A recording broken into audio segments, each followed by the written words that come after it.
Episode 25। एक लड़की को देखा तो असली पहचान। रिया ने लगभग वो सारी इन्फॉर्मेशन निकाल ली जो कुछ आर्यन के साथ उस कमरे में हुआ। रिया को अपने भाई पर बहुत दया आई। उसे समझ नहीं आ रहा था कि बेचारा आर्यन के साथ ऐसा क्यों हो रहा था। पहले तो उसकी ट्यूशन टीचर ने उसे इतना परेशान किया और अब ये सब। उसे इस बात का भी एहसास हुआ कि वो कितनी लकी थी। आज तक रिया के साथ न तो किसी ने ऐसा बर्ताव किया था, ना ही किसी ने उसे बुरी तरह से ह्यूमिलेट किया था। और उसके भाई को बचाने का रास्ता डॉक्टर अमृता से होकर निकलता है, तो उससे अभी जाकर सब बता देना चाहिए कि उसकी मम्मा अनिका ही डॉक्टर अमृता है। रिया ने बेडरूम में झांक कर देखा। अनिका लैपटॉप में बड़े टेंशन में कुछ काम कर रही थी। रिया को अमृता की वो बात याद आ गई। उसने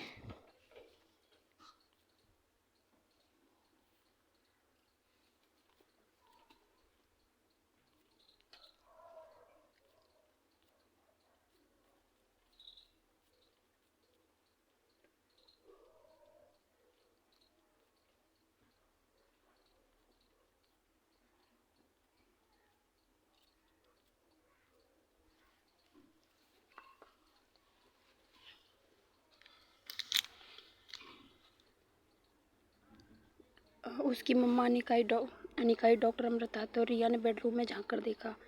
अनिका लैपटॉप में बड़ी टेंशन में कुछ काम कर रही थी। रिया को अमृता की वो बात याद आई। उसने कहा था कि वो रोहित की दादी का इलाज सिर्फ इसलिए नहीं करना चाहती थी क्योंकि बड़े खानदानों को कई राज होते हैं और हमें ऐसी बातों से दूर ही रहना चाहिए। अनिका ने बहुत पहले रिया को कसम भी दे रखी थी कि वो किसी से भी नहीं कहेगी कि उसकी मम्मा डॉक्टर अमृता है। मगर रिया को अपने भाई को बचाने के लिए कुछ न कुछ तो करना था। उसने जल्दी गेम से एग्जिट ली और अपने फ़ोन से आर्यन को मैसेज करने लगी। रिया ने आर्यन को मैसेज पर लिखा, आज मैं तुम्हें एक बहुत बड़ा सीक्रेट बताने वाली हूँ। मैसेज पढ़ के आर्यन सोच में पड़ गया। उसने रिया को मैसेज में लिखा, क्या है वो सीक्रेट? रिया ने आर्यन को बताया, सनी चाचू ने कहा कि डैड डॉक्टर अमृता को ढूंढ रहे हैं। क्या तुम जानते हो डॉक्टर अमृता कौन है? मैसेज देखकर आर्यन एक सेकंड में सोच में पड़ गया। अभी वो कुछ सोचे या रिएक्ट करे उससे पहले रिया ने दूसरा मैसेज पढ़ा, डॉक्टर अमृता और कोई नहीं बल्कि मेरी मम्मा है। यह मैसेज पढ़ती आर्यन को वो बात याद आ गई जब लिफ्ट में ऊपर जाते वक्त होटल लॉबी में एक मेडिकल इमरजेंसी आई थी और अनिका ने आर्यन से कहा था कि तुम ऊपर जाओ और मैं अभी जाती हूँ। उसे यकीन हो गया कि अनिका उस आदमी का इलाज करने रुकी थी। आर्यन को उदास चेहरे पर अचानक स्माइल आ गई। उसने अपनी मॉम के लिए प्राउड फील किया। तभी आर्यन का मोबाइल फिर से बजा। इस बार रिया ने उसे एक वॉइस नोटिस भेजा था। वॉइस नोटिस में रिया ने कहा, मम्मी कह रही थी डैड एक बहुत पावरफुल आदमी है और उन्हें इस बात का डर था कि अगर वे दादी का इलाज करेंगे तो वो लोग कहीं न कहीं फैमिली डिस्प्यूट में मम्मा को भी घसीट लेंगे, जो उनके और मेरे लिए ठीक नहीं होगा। आर्यन ने रिया को मैसेज टाइप कर पूछा, तो फिर अब हम क्या कर सकते हैं? यही सवाल रिया के मन में भी चल रहा था। तो वो अपनी स्वीट की बालकनी में आई और आसमान में देखकर सोचने लगी, वो ऐसा क्या कर सकती थी कि उसकी मम्मा जाकर डैड की दादी का इलाज करता। तभी आर्यन ने रिया के फ़ोन पर मैसेज भेजा, मेरे पास एक आइडिया है। आर्यन ने आगे जो भेजा वो पढ़कर रिया सरप्राइज हो गई। उसे यकीन नहीं हो रहा था कि जिस लो कॉन्फिडेंस लड़के को कुछ दिन पहले मैं मिली थी वो अचानक इतना तेज कैसे हो गया था। रिया आर्यन के साथ चैट करते हुए जोर से बोल पड़ी, दैट्स लाइक माई ब्रदर। ये बोलते रिया को रियलाइज हुआ कि वो बहुत लाउड थी और शायद उसकी आवाज़ अनिका ने सुन ली हो। रिया ने फिर से धीरे से बेडरूम का दरवाजा खोला और अंदर देखा अमृता अभी भी लैपटॉप यानी स्क्रीन से में ध्यान देकर कुछ देख रही थी। रिया चैन की सांस ली और आर्यन से फिर से चैट करने लगी। अभी दरअसल अंदर अनिका राजलक्ष्मी की मदद से होटल पैराडाइज इंटरनेशनल की सिक्योरिटी सर्वर को हैक करने की कोशिश कर रही थी। अनिका नहीं चाहती थी कि रोहित इस बात का पता चले कि सुबह कॉरिडोर में जिस लड़की ने उस आदमी का इलाज करके उसकी जान बचाई थी वह अनिका खुद थी। ज्योति बुआ के ऑपरेशन के बाद लाइफ केयर हॉस्पिटल में जब रोहित ने अनिका और प्रीति को केबिन में एक साथ देखा तो तब उसे थोड़ा बहुत शक तो हो ही गया था कि शायद अनिका ही डॉक्टर अमृता थी। लेकिन अगर उसने अनिका को किसी पेशेंट को ऐसे ट्रीट करते देख लिया तो हो सकता है उसका शक यकीन में बदल जाता। राजलक्ष्मी अनिका को फ़ोन पर कुछ बातें ही समझा रही थी। देखो मैडम, मैंने आज तक ऐसा काम नहीं किया, बल्कि सिर्फ आपके लिए कर रही हूँ। ये हैकिंग वगैरह मैंने अपने बॉयफ्रेंड से सीखा है। अगर उसे पता चला कि उसकी सिखाई हुई चीज़ मैं इस तरह से इस्तेमाल कर रही हूँ तो वो मुझसे ब्रेकअप कर लेगा। अनिका ने जवाब देते हुए कहा, देखो राजलक्ष्मी, मैंने भी आज तक कभी ऐसी कोई चीज़ नहीं की है, मगर तुम जानती हो अगर यह इतना ज़रूरी नहीं होता तो मैं कभी ऐसा कोई काम नहीं करती। राजलक्ष्मी ने कहा, अभी मैंने जो कोड भेजे वो कोड URL में टाइप कीजिए। थोड़ी देर राजलक्ष्मी की इंस्ट्रक्शन फॉलो करने के बाद फाइनली अनिका होटल पैराडाइज की सिक्योरिटी सर्वर में लॉगिन हो गई। कुछ देर बाद ढूंढने के बाद उसे होटल की सारी CCTV फुटेज मिल गई। उसने पिछले 7 घंटे की CCTV फुटेज सेलेक्ट कर ली और अनिका ने डिलीट बटन दबाने की वाली थी कि अचानक उसे लगा कि वह कुछ गलत कर रही है, लेकिन फिर उसने अपना बटन बना लिया कि ऐसा करने से उसके लिए ये कितना ज़रूरी था। सिक्योरिटी सर्वर में जाकर वो फोटोज मिटाई रही थी कि उसे मेल बॉक्स में एक नया मैसेज आया, पहले वाले ईमेल की तरह। इस मेल में भी सेंडर का ना तो नाम था और ना ही ईमेल एड्रेस। जेएनयू लग रहा था, जेन्यून लग रहा था। मगर अमृता ने वो मेल खोला और इस उम्मीद से कि भेजने वाले शायद उसके बेटे के बारे में कोई इन्फॉर्मेशन की होगी। जब उसने मेल में लिखा मैसेज देखा तो अनिका शौक हो गई। मेल में लिखा था, अगर तुम अपने बेटों से मिलना चाहती हो तो तुम्हें मेरा एक काम करना होगा। तुम मेरा वो काम कर दो, तुम्हारा बेटा जल्दी तुम्हारे पास होगा। ये मैसेज पढ़ के अनिका की सांसें एक सेकंड के लिए रुक गई। वह अपने बेटे को वापस पाने के लिए कुछ भी करने को तैयार थी, मगर मैसेज भेजने वाले ने उसकी शर्त नहीं कही। अनिका चाहकर भी मेल पर रिप्लाई नहीं कर सकती थी। उसे जानना था कि उसे क्या करना होगा जिससे उसका बेटा उसे वापस मिल जाए। तभी उसके मेल बॉक्स में फिर से एक अननोन ईमेल से एड्रेस से एक मेल आया। उसमें लिखा था, मारवा परिवार की दादी काफ़ी दिनों से हॉस्पिटल में, तुम उनका इलाज करके उन्हें ठीक कर दो, तुम्हें तुम्हारा बेटा वापस मिल जाएगा। यह मैसेज पढ़ के अनिका शॉक हो गई कि उसे समझ ही नहीं आ रहा था कि इन सब के पीछे मास्टरमाइंड आखिर है कौन। अगर ये सब कुछ रोहित कर रहा था या किसी से करवा रहा था तो ये बात तो पक्की थी कि रोहित की दादी माँ का ऑपरेशन करने के बाद वो किसी बड़ी साजिश का हिस्सा बन सकती थी, जो उसके लिए बहुत रिस्की था। मगर अपने बेटे को वापस पाने के लिए अनिका ये रिस्क उठाने को तैयार थी। अनिका रोहित की दादी का ऑपरेशन बिना डॉक्टर बने भी कर सकती थी। इसके लिए रोहित का ये जानना भी तो ज़रूरी था कि अनिका भी डॉक्टर अमृता जितनी काबिलियत रखती है। उसके मन में सोच आती वो फिर से सिक्योरिटी सर्वर के पेज पर गई, मगर अब तक बहुत देर हो चुकी थी। सर्विलांस कैमरे की सारी फुटेज डिलीट हो गई थी। रोहित की स्वीट में इंटरकॉम का टेलीफोन बजा। रोहित के एक हाथ में वाइन का गिलास था। उसने इंटरकॉम विस्की पर डाला और वाइन पीने लगा। इंटरकॉम पर सिक्योरिटी का चीफ था। उसने रोहित से कहा, सर, आपने जो CCTV फुटेज मंगवाई थी, अनफॉर्चुनेटली सर वो फुटेज डिलीट हो गई हैं।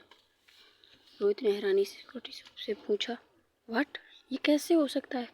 I thought I had the best surveillance department. दूसरी ओर से आवाज़ आई, सर मुझे खुद पता नहीं चल रहा है कि ऐसा आज कैसे हो गया सर। शायद सिस्टम में वायरस घुस गया था और सारी CCTV फुटेज डिलीट हो गई। रोहित थोड़े नशे में था। उसने नशे की हालत में फ़ोन को जोर से पटक कर डिस्कनेक्ट कर दिया। वो जानता था कि अंजलि आंटी और किशन अंकल उस लड़की से मिलना चाहते थे जिस लड़की ने अंकल की जान बचाई थी। इनफैक्ट वो खुद भी देखना चाहता था कि आखिर इतनी टैलेंटेड लड़की कौन थी जिसे बिना किसी इक्विपमेंट के इतना बड़ा ऑपरेशन कर दिया। रोहित को लगा कि आज का दिन ही कुछ ठीक नहीं था।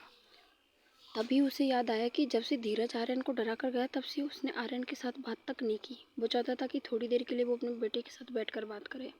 उसने अपना फ़ोन स्विच ऑफ कर दिया और डोर खोल के बाहर खड़े अपने खास सिक्योरिटी गार्ड अब्दुल से कहा, नो विजिटर्स, कोई भी आए कह देना इस वक्त मैं बिजी हूँ, चाहे वो कोई भी हो।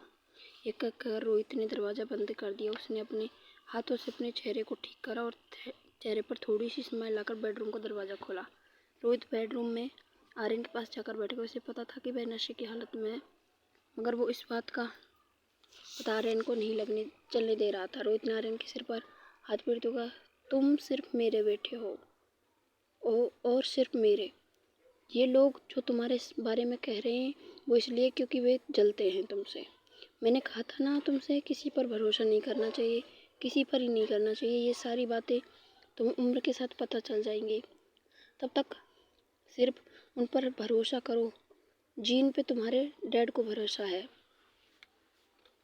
आर्यन जानता था कि रोहित उससे बहुत प्यार करता है। शायद ठीक से कह नहीं पाता। रोहित ने आर्यन के कबर्ड से बार्बी डॉल निकाली और उसके बाल बनाने लगा और आर्यन से कहा, चलो तुम्हारी फेवरेट डॉल के साथ खेलते हैं।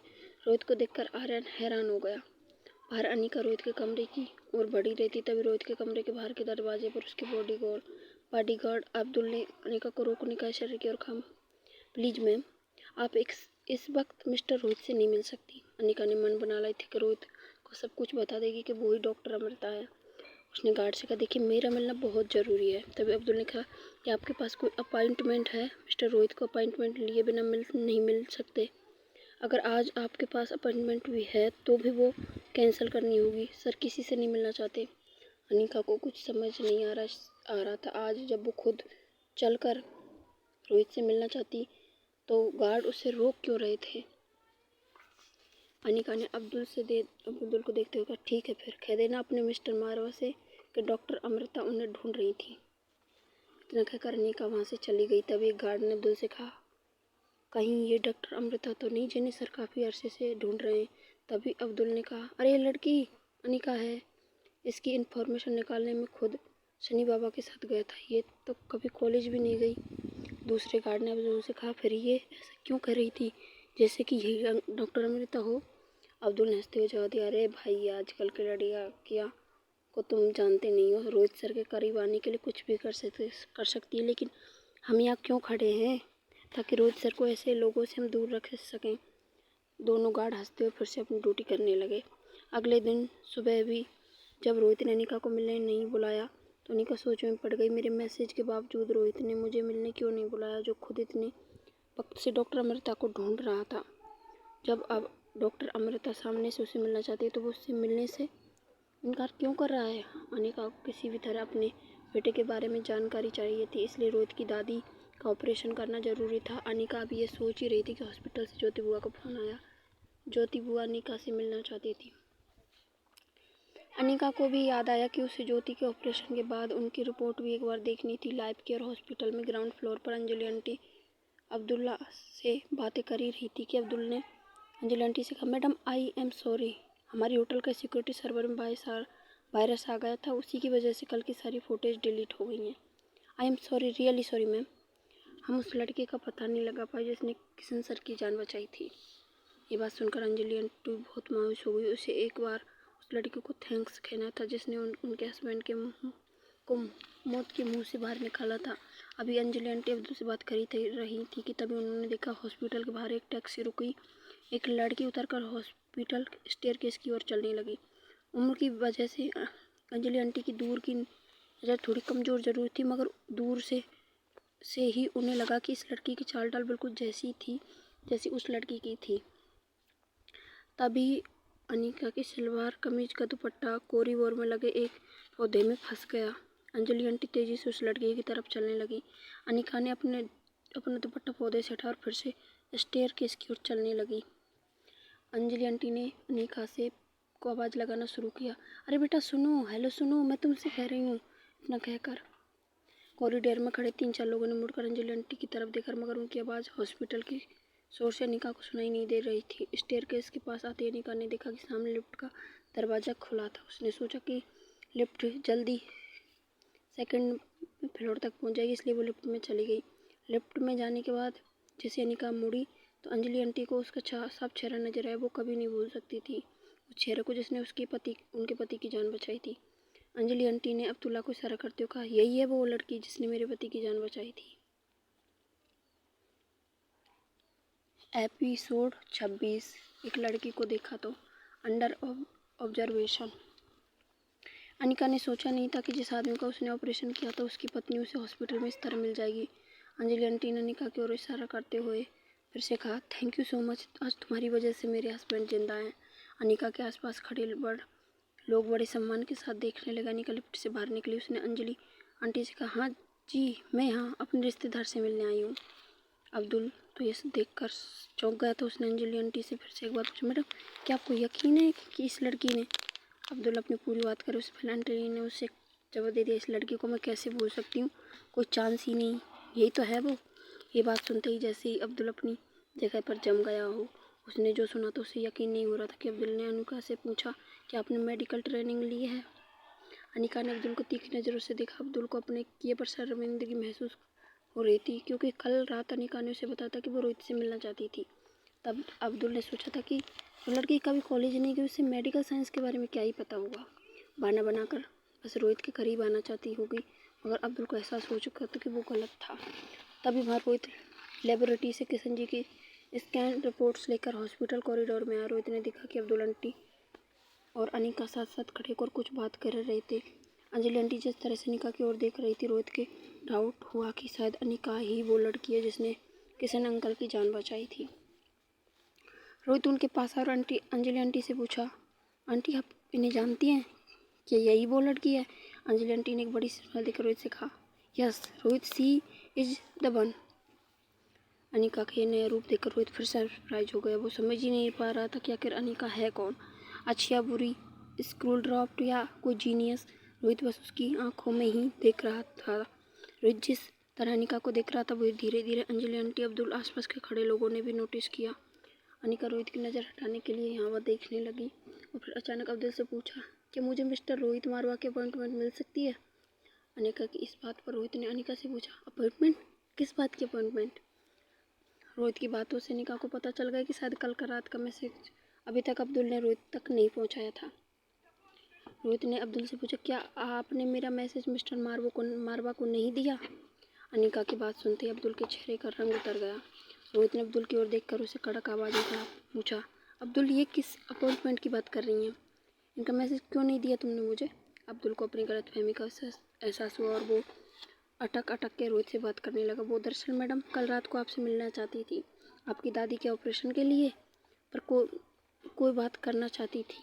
रोहित को अब्दुल की बात बिल्कुल पसंद नहीं। रोहित ने आसपास खड़े लोगों की परवाह न करते हुए ऊंची आवाज़ में कहा, इतनी बड़ी बात तुमने मुझे नहीं बताई, क्यों नहीं? रोहित अब्दुल को और कुछ कहने तो उससे पहले अब्दुल रोहित से कहने लगा, मगर सर शायद एक बार किसी तरह अनिका जी ने किशन सर की जान बचाई, मगर वो तो कभी कॉलेज भी नहीं गई, उन्हें मेडिकल की कोई प्रोफेशनल डिग्री हासिल नहीं की, अनजाने में किसी की जान बचाना एक आम बात है, और आपकी दादी माँ को जो कंडीशन है उसे ट्रीट करना बहुत गलत बात है। इसलिए मैंने सोचा कि अब्दुल की ये बात सुनकर अनिका को बिल्कुल पसंद नहीं। उसे लगा अब्दुल उसे नीचे दिखाना चाहता था, इसलिए अनिका ने अब्दुल से एक करारा जवाब दिया, आप किसी इंसान की काबिलियत पर शक कैसे कर सकते हैं जब आपको पता ही नहीं उस इंसान की काबिलियत का क्या है, वो जानने की कोशिश भी नहीं की। मौका दिए बगैर आप हार जीत का फैसला नहीं कर सकते। अब्दुल ने अनिका की बात का जवाब देते हुए कहा, देखिए मैं सालों से रोहित जी के यहाँ नौकरी कर रहा हूँ और मुझे अब तक इतना पता चल चुका है कि दादी माँ का ऑपरेशन अगर कोई कर सकता है तो वो सिर्फ डॉक्टर अमृता हैं। अनिका ने रोहित की ओर देखते हुए अब्दुल के सवाल का जवाब दिया, कोई इनसे बेहतर हो तब भी आप उन्हें एक मौका नहीं दोगे? आप लोगों की डिग्रियाँ देखते हैं, उनका परफॉर्मेंस, किसी का नाम बड़ा होता है तो किसी का काम, और फिर मौका देने में बुराई क्या है? इससे पहले कि अब्दुल कुछ कहने लग जाता, रोहित ने हाथ के इशारे से उसे रोक लिया। रोहित ने अनिका से कहा, दादी माँ चंडीगढ़ के अस्पताल में है, उनकी कंडीशन ऐसी है कि उन्हें कहीं ले जाया नहीं जा सकता, आपको चंडीगढ़ आना होगा मेरे साथ। अनिका ने कहा, ठीक है 2 दिन बाद चलेंगे, मेरी बुआ को अंडर ऑब्जर्वेशन रखना होगा। इतना कहकर अनिका फिर से लिफ्ट की ओर जाने लगी तो 2 कदम चलने के बाद रुककर उसने रोहित से फिर से कहा, और हाँ मिस्टर मारवा, मैं कार में अकेली ट्रेवल करूँगी, सर्जरी से पहले मेरी नींद का पूरा होना ज़रूरी है। रोहित ने कहा, ठीक है, मेरी पर्सनल गाड़ी में मेरे ड्राइवर आपको ले जाएगा, मैं किसी और गाड़ी में आ जाऊँगा, मेरी गाड़ी में आप आराम से सो सकती हैं बिना किसी डिस्टर्बेंस के। जब अनिका फिर से मुड़कर लिफ्ट की ओर जाने लगी तब रोहित ने उससे पूछा, मिस अनिका, क्या मैं जान सकता हूँ कि आप हमारी मदद क्यों करना चाहती हैं? अनिका ने चलते चलते रुक गई। अनिका को लगा कि शायद रोहित इस बात का शक हो चुका था कि वो डॉक्टर अमृता है, वरना इतना बड़ा आदमी उसे अपनी दादी का माँ का ऑपरेशन का इलाज की इजाज़त नहीं दे सकता था। अनिका ने थोड़ी देर में कुछ सोचा और फिर रोहित से मुड़कर आंखों में डालकर कहा, मेरी एक शर्त है, जब मैं आपकी दादी का ऑपरेशन का इलाज कर दूँ तो आपको मेरी भी एक मदद करनी होगी, और मैं यहाँ किसी को ढूंढ रही हूँ, उसे ढूंढने में आपको मेरी मदद करनी होगी। रोहित चौंक गया। उसने अनिका से पूछा, आप किसे ढूंढ रही हैं? तभी लिफ्ट का दरवाज़ा खुला। अनिका ने रोहित की बात का सिर्फ इतना सा जवाब दिया, बता दूंगी एक बार आपकी दादी माँ का ऑपरेशन हो जाए, उसके बाद बताऊंगी। इतना कहकर अनिका लिफ्ट के अंदर चली गई।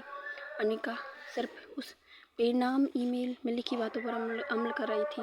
उसने अपने बेटा तक पहुंचने का उसके पास और कोई रास्ता भी नहीं था। अगर वो बेनाम ईमेल करने वाला अगर रोहित खुद हुआ तो वो जानती थी कि काम पूरा होने से पहले वो रोहित को अपना असलियत नहीं बता सकती। और अगर उस बेनाम ईमेल के पीछे रोहित ना हुआ तो अनिका को पता था कि उसकी दादी का इलाज करने के बाद रोहित अपना कनेक्शंस लगाकर उसके बेटे को ज़रूर ढूंढ लेगा। जैसे कि अनिका ने लिफ्ट का दरवाज़ा बंद हुआ, रोहित ने अब्दुल से गुस्से देकर रोहित की आंखों में लिखा सवाल अब्दुल ने पढ़ लिया। अब्दुल सर नीचे झुकाकर रोहित से, आई एम सॉरी, मुझसे गलती हो गई। रोहित ने अब्दुल से फिर से पूछा, क्या जानते हो तुमसे क्या गलती हुई? अपनी नज़र नीचे रख के उसने जवाब दिया, मैंने उस इंसान से मिलने से रोका जो आपको दादी माँ का इलाज कर सकती थी। अब्दुल की बात पूरी हो उससे पहले रोहित ने उसकी बात पूरी की। तुम्हारी गलती ये थी कि तुमने सोचा लेकिन तुम मेरे पर्सनल गार्ड हो, उससे ज़्यादा कुछ नहीं। तुम्हारा काम है लोग तुम तक जो मैसेज पहुंचाए वो मुझ तक पहुंचा दो, ना कि खुद सोचो कौन सा मैसेज पहुंचाना कौन सा नहीं, क्योंकि सोचने के बाद दिमाग चाहिए होता है जो तुम्हारे पास नहीं है। जानते हो तुम्हारी गलती की वजह से दादी माँ के इलाज का कितना बड़ा चांस मिस हो गया होता। अब्दुल को रोहित की बात बिल्कुल पसंद नहीं आई। उसे वो दिन याद आ गया जब उसने नई नई कंपनी ज्वाइन की और तब जो भी रोहित से मिलने आता उसका मैसेज अब्दुल रोहित को पहुंचा देता। अगर उस वक्त रोहित ने अब्दुल को यह कहते हुए डांटा था, जो मुझसे मिलना चाहता है अगर उन सब के मैसेज मुझे पहुंचाते रहोगे तो मेरा दिन तो तुम्हारे मैसेज सुनने में ही निकल जाएगा। थोड़ा सा अपना दिमाग लगाओ और समझने की कोशिश करो कि किसका मैसेज मेरे तक पहुंचाना और किसका नहीं। खुद फिल्टर करो, वरना तुम्हें और किसी मशीन में क्या फ़र्क रह जाएगा। इसलिए पिछले कुछ सालों से अब्दुल भाई मैसेज रोहित तक पहुंचाता था, जो उसे लगता था कि रोहित के लिए सुनना ज़रूरी है। रोहित भी अब्दुल पर पूरा विश्वास करता था, मगर न जाने इस अनिका ने रोहित पर क्या जादू कर दिया। रोहित अपनी ही कही बात भूल गया। अब्दुल से बात करते हुए अचानक रोहित का ध्यान अंजलि आंटी पर गया। हॉस्पिटल कॉरिडोर में रखी एक बेंच पर जाके वो बैठ गई थी और मनी मन कुछ सोच ही रही थी कि रोहित उनके पास आया और उनके कंधों पर हाथ रखकर उनसे पूछा, अंजलि आंटी। अंजलि आंटी को जैसे रोहित की बात और रोहित का स्पर्श महसूस ही नहीं हुआ था। वो बस अपने मनी मन अंदर कुछ सोचे जा रही थी। रोहित उनके बगल में जाकर बैठा और इस बार आवाज़ ऊंची करके उन्होंने उन्हें पूछा, आंटी आप ठीक तो है ना? अंजलि आंटी अपने ख्याल से बाहर आई और रोहित से कहने लगी, नथिंग बेटा नथिंग। मैं बस कुछ सोच रही थी कि इस लड़के को देखकर मुझे ऐसा लगा जैसे मैंने इसे कहीं देखा है। रोहित आंटी की बात सुनकर हैरान हो, क्योंकि अभी अभी आंटी ने कहा था कि ये वही लड़की जो कल उन्हें होटल में मिली थी और जिस लड़की ने किशन अंकल की जान बचाई थी। रोहित ने अंजलि आंटी से कहा, आंटी आपने अभी अभी कहा ना कि आपने इसे कल ही देखा था होटल में। अंजलि अभी कुछ सोच रही थी। उसने रोहित से कहा, नहीं नहीं वैसे नहीं, मुझे ऐसा लगा जैसे बहुत पहले से मैं इस लड़की को जानती हूँ। जाने दो, हो सकता है मैं गलत हूँ, कुछ ज़्यादा ही सोच रही हूँ। रोहित ने अंजलि आंटी का हाथ पकड़ा और दोनों किशन जी के रूम की तरफ बढ़ने लगे। किशन जी की छाती पर पट्टियाँ लगी थी और वो रिमोट से टीवी चैनल चेंज कर रहे थे। जैसे रोहित अंजलि आंटी को लेकर रूम में आया, किशन जी ने रोहित से कहा, अरे बेटा रोहित, तुम क्यों इतनी तकलीफ उठा रहे हो? I am fit and fine now, don't worry about me. तुम अपना काम छोड़कर इस तरह मेरे पीछे वक्त बर्बाद कर रहे हो, ये बिल्कुल अच्छा नहीं लग रहा। अगर तुम्हारा ध्यान हमारा वो ग्रुप ऑफ इंडस्ट्रीज से हट गया तो तुम्हें भारी नुकसान होगा, जैसे इन्वेस्टर का ही होगा। ये कहकर किशन अंकल हंसने लगे, मगर हंसते उनकी छाती में दर्द महसूस हुआ। तभी अंजलि आंटी ने कहा, अब बस भी कीजिए हंसी मजाक, ठीक हो जाइए, बाद में करते रहिएगा। रोहित ने किशन जी से कहा, आंटी इज राइट, जब तक आप बिल्कुल ठीक नहीं हो जाते आपको बस आराम करना है और किसी चीज़ के बारे में सोचना नहीं है। तभी रोहित को कल शाम वाली बात याद आई। रोहित ने अंकल और आंटी से पूछा, वैसे आप लोग यहाँ किस मिलने आए थे? टीवी की आवाज़ कम करते हुए किसी अंकल ने कहा, बेटा यहाँ मैं अपनी बड़ी बहन को ढूंढने आया था। 25 साल पहले उसकी कोई खबर मिली थी मुझे। उसने किसी लड़के से शादी की थी। उसकी सरनेम गुलेरिया था। मगर मुझे पता चला कि 2 साल बाद एक बच्ची को जन्म देकर मेरी बहन हमेशा के लिए हमें छोड़ गई। अपनी बहन के बारे में बात करते करते हुए किशन जी की आंखों में आंसू निकल आएंगे। अंजलि ने किशन जी को संभालते हुए कहा, 23 साल पहले की बात है। हाँ, अगर वो आज हमारे साथ होती तो वो बहुत खुश होती। आज भले ही वो हमारे साथ नहीं, मगर हमें उनकी बेटी को ढूंढना है। किशन अंकल ने अपने आंसू पोंछते कहा, हाँ तुम ठीक कह रही हो। बस अब वो इतनी सी इच्छा है कि उसकी बेटी को हम हमारे साथ ले जाओ और उसे अच्छे से देखभाल करें, ठीक जैसे उसकी माँ हमारी देखभाल किया करती थी हमारी बचपन में। ये ख्याल आते ही किशन अंकल अपने बेड से उठने लगे और रोहित और अंजलि से कहने लगे, चलो अभी अभी हम गुलेरिया हाउस जाते हैं और अपनी बेटी को लाते हैं। आंटी ने किशन अंकल को रोकते हुए कहा, अभी नहीं, पहले आप एक बार ठीक हो जाए, उसके बाद हम जाकर ले आएंगे। आप रहने दीजिए, मैं जाकर ही उनसे मिलाती हूँ। तभी किशन जी ने रोहित से कहा, बेटा जरा मेरी वो बैग देना। कमरे के एक कोने से रोहित ने किशन अंकल की बैग लेकर उनके बेड के पास रखी। किशन जी ने अपनी बैग खोली और उसमें से एक पुरानी तस्वीर निकाली। किशन जी ने तस्वीर अंजलि आंटी को देते हुए कहा, ये है मेरी बहन स्वाति की तस्वीर। तुम जब वहाँ जाओगी और स्वाति की बेटी से मिलो तो मुझे आकर बताना, क्या स्वाति की बेटी की सूरत मेरी बहन से मिलती है। तस्वीर देखते ही अंजलि आंटी के होश उड़ गए। अभी अभी थोड़ी देर पहले अनिका को देखकर अंजलि आंटी को जो कुछ महसूस हो रहा था वो यूं ही नहीं था। किशन जी की दी हुई फोटोग्राफ और अनिका की सूरत हूबहू मेल खाते थे। आंटी का शक यकीन में बदलने लगा था कि कल शाम जिस लड़की ने उनके पति की जान बचाई वो लड़की और कोई नहीं बल्कि किशन जी की भांजी थी। अंजलि आंटी रोहित की तरफ देखा और रोहित को पूछने लगी, बेटा रोहित, अभी जो लड़की हमें बाहर मिली थी वही लड़की जिसने कल अंकल की सर्जरी की थी वो तुम्हारी होटल में रहती है ना? रोहित ने कहा, हाँ। आंटी ने रोहित से पूछा, क्या तुम उसका नाम जानते हो? रोहित ये सवाल सुनकर हैरान रह गया, क्योंकि उसका नाम तो अंजलि आंटी खुद भी जानती थी। रोहित ने कहा, हाँ आंटी, उसने बताया था कि हमारी बात भी हुई। आप जानती हो उनका नाम अनिका है। अंजलि आंटी की सांसें और तेज होने लगी थी। उन्हें रोहित से पूछा, नाम तो मैं भी जानती हूँ, लेकिन मुझे उसका पूरा नाम तो नहीं पता। कि क्या तुम जानते हो उसका पूरा नाम?